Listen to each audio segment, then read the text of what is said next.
Hi there. In this video, we're going to be looking at algebraic expressions.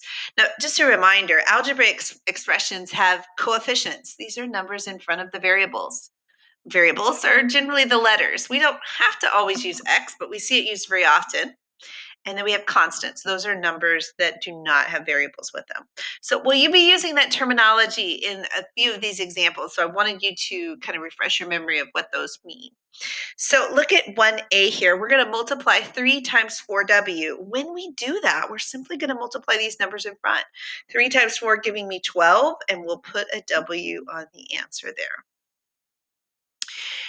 there. When we do part B here, we're going to use something called the distributive property.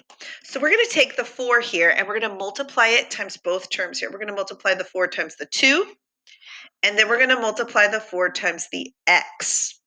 So 4 times 2 will give me 8. And notice I wrote the plus from inside of the parentheses. And then 4 times x gives me 4x. Let's do the same thing for c. This time we're going to be multiplying by a -7. So we're going to multiply -7 times -4y. We're going to multiply -7 times a. And we're going to multiply -7 times 3. Let's see what that looks like. -7 times -4y. We'll multiply those numbers in front. So -7 times -4 gives me 28y. Then I've got the minus from inside of the parentheses. Now I'm doing -7 times a, which is -7a. I notice I've got a minus negative. We'll take care of that in just a minute. And then I've got the plus from inside the parentheses. And I've got -7 times 3, which is -21. Now that minus negative looks really weird there. So I'm going to go ahead and change that by changing it to an addition and a positive. So really my final answer here becomes 28y plus 7a minus 21. Makes it just a little bit nicer the way we write it there. All right, now part D here, we've got -7y minus 3y. Since they're the same variable, same exponent, we can go ahead and subtract those. -7 minus 3. Now this may be something you want to use a calculator for, and that's totally fine. I want you to type in the -7 minus 3 there, and that's going to give you -10y. Now you'll notice I mentioned the same variable and the same exponent, and that's because those are things we call like terms. That means that they have the same variable and the same exponent. So when I look at this problem, I look for those like terms. I see I have a -4x to the second power, and I have a -7x to the second power.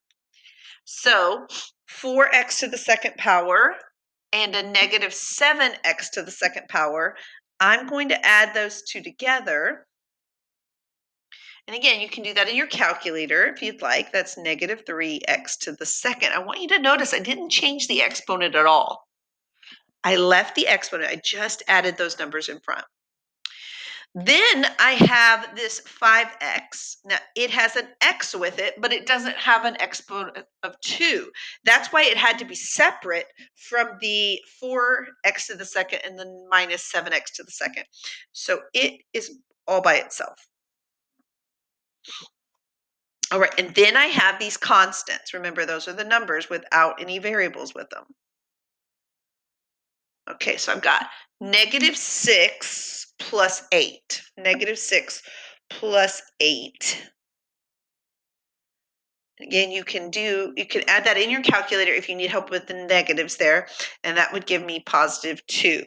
So what I have done, I have simplified, and this is my final answer. Friends, I can't go any further than this, okay? Because they don't have the same exponents. I can't add this -3x to the second plus this 5x. They have to have the same exponent as well as the same variable. So if you need some more help with your math class, please feel free to reach out to me on one of my socials. I would love the opportunity to help in any way that I can. Bye for now.